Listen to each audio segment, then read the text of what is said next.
What's up everyone? Again, welcome na naman dito sa aking YouTube channel mga besh. At syempre, utang sariyat pa rin tayo mga beshies. So, ikaw ba ay naghahanap na naman ng pwedeng mautangan online? Ikaw ba yung isa na naman sa mga laging nagche-check sa Google Play Store kung merong bago na pwedeng mautangan online? Or ano nga ba yung pwedeng mautangan online na medyo okay? So, ayan na nga, isang loan app na naman yung pag-uusapan natin. At sa video na ito, bubusisihin natin kung okay nga ba itong loan app na ito. Kasi ang pambungad nga nila kapag i-open nyo ay pwede daw makiram ng 1,500 to 25,000 pesos at merong 4 months na payment terms. Ayan, i-check natin ang lahat ng mga yan kung magkano nga ba talaga yung pwede nyong mahiram kapag first time nyo at ay syempre kung magkano yung interest at yung processing fees. Ang pag-uusapan na naman natin nga, itong si Isnapera na under nga daw siya ng Pusog Pera Lending. Okay, so itong loan app na ito ay medyo matagal na rin at isa ito sa mga nasubukan ko din before.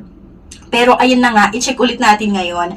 So ito, para makapag-apply tayo, may mga gusto silang i-access naman sa ating cellphone. Syempre, so nasa sa inyo kung gusto nyong ituloy or hindi. So once na pinayagan nyo nga or nag-agree kayo at nag-continue nga tayo, ito, kailangan nyong maglagay nga ng inyong mobile number at may matatanggap na naman kayo na one-time password sa iyong mobile number. So kailangan nyo lang ilagay dyan. And sign in. Ito yung sinasabi ko kanina na pwede nga daw makihiram ng 1,500 to 25,000 pesos. Pero totoo kayo ito.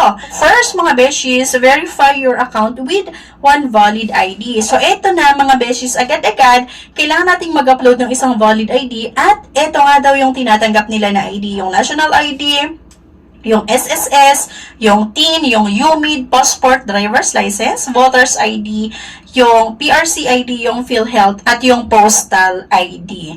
Okay? So, same with other loan app na kailangan nating i-fill out or get cash within 4 steps. Kailangan yung sagutan yung personal information, employment information, bank information, at syempre yung contact information. So, agad-agad mga besh, bank information tayo. So, pwede online transfer or pwede rin via cash pick-up. So, ito yung mga name of disbursement bank. So, mas marami yung mga bank at pwede rin naman sa GCash or sa Coins kung saan nyo gusto. So, syempre sa akin GCash pa rin talaga. At next nga ay yung contact information. Kailangan yung maglagay nga ng personal references dito. Napakabilis yung sagutan dito actually. Hindi ganun kadami kung i-compare natin dun sa mga ibang loan app na nauna na nagawan ko ng aking honest review. Pero bago ko ipakita sa inyo yung breakdown nga nung pautangan na ito or yung loan amount na naprubahan, yung interest and yung processing fees at yung payment terms, panoorin nyo muna ito. If declined sa bank and other loan apps, pwede niyong subukan yung ibang options. See the links sa description at sa comment section below. Click the link and apply. Disclaimer, try or apply at your own risk.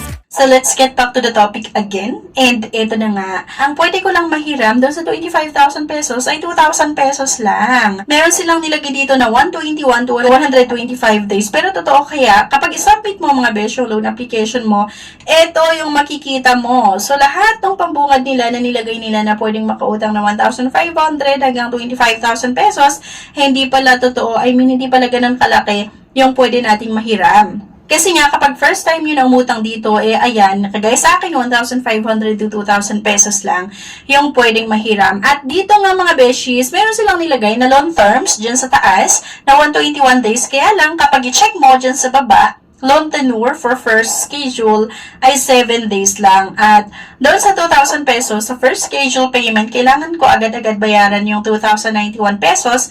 Meron silang nilagay na second schedule payment na 100 pesos. Get first schedule payment fully paid to get second schedule payment waive. Kung makikita nyo mga beshi, issued amount or doon sa naprubahan na 2,000 pesos, ang matatanggap lang ay 1,400 pesos. And then, kailangan mong bayaran within 7 days ay 2,091. So, dito pa lang sa first schedule payment na 2,091 pesos na kailangan nating bayaran, ay bayad na talaga. Okay? So, itong 100 pesos na bayaran mo doon sa second schedule payment, parang gawa-gawa lang para masabi na mahaba yung payment terms, pero hindi naman talaga. Okay?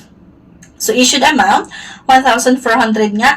Akalain mo, doon sa 2,000 pesos, merong service fee na 600 at interest na 190.40. Kaya nga, ang matatanggap mo lang ay 2,091. So, kalahati lang talaga. Halos nasa 45 to 50% yung interest and processing fees ng loan app na ito. At kailangan mong bayaran within 7 days. Though mabilis din naman yung pag-approve nila ng ating loan application. Kaya lang in terms of interest and processing fees, hindi talaga siya maganda. At meron pang nakalagay dyan sa baba ha. Attention for late first schedule payment, the below fees will be applied. Meron daw silang penalty fee na 3% on daily basis. At meron pang late payment fees na 5% deducted one time. And malaki po yung interest and processing fees nila. At syempre, etong penalty fee pa na daily basis daw na 3%, mas lalo kayong mailulubog sa utang.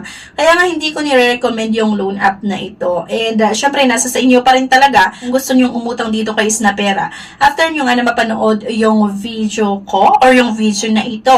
Pero para sa akin, kung ako nga yung tatanungin nyo, ay hindi ko siya nire-recommend sa inyo dahil nga mataas yung interest and processing fees niya at short term lang talaga. Kalain mo, 7 days. Okay? Ngayon, sa tingin nyo, okay ba itong si Snapera sa inyo or hindi? So, sana kung meron kayong experience, either okay man yan or hindi, dito sa loan app na ito, ay sana i-comment nyo para magkaroon ng idea yung mga iba din bago nila subukan. Maari kasi na mag-iba yung na-aprobahan sa atin, di ba? I mean, sa first loan, kapag first time mo na umutang dito. Okay? So anyway, thank you for watching. Please don't forget to click the subscribe button. Sana i-like nyo yung video at huwag nyo kalimutan na i-share sa mga kakilala nyo.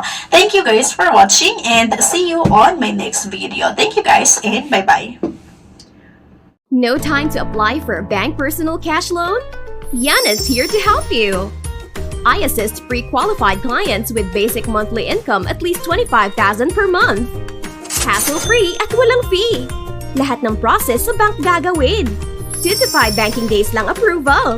Loan up to 2 million. Email amawanyana@gmail.com or message my FB page, Yana Insta Review. Note, qualifications may vary subject to the bank's terms and policies.